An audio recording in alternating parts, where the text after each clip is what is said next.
All right, now what if something goes really wrong? What's your emergency brake? Well, there are three ways to kill it. Back in the hosting or Docker manager, you can click the three dots and then click stop to stop the whole VPS. Alternatively, you could just tell your bot in the chat, stop all tasks or shut down. The nuclear option would be to go back to your LLM dashboard and just revoke the key entirely, just disable it or delete it. The bot will instantly lose access to the AI model. It can't do anything, even if the server's still running. Now, what if your gateway token leaks and someone gets their hands on it? Earlier I said I'd show you what to do if a credential gets exposed, so let's do that now. Again, in your Docker manager, open your projects here, and then click Manage on your OpenClaw project.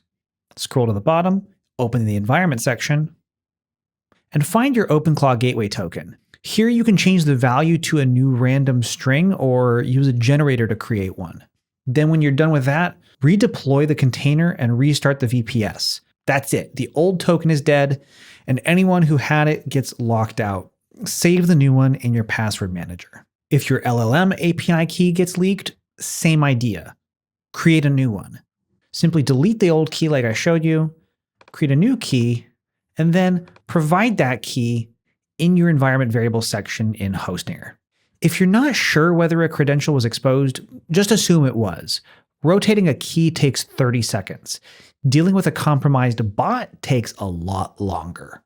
And if something really breaks, your bot misconfigures the server, a bad skill corrupts your setup, whatever it is, that's what the backups are for.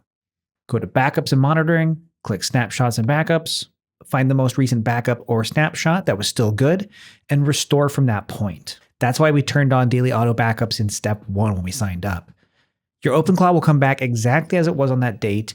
You may need to re-enter your gateway token to access the dashboard, but everything should be intact.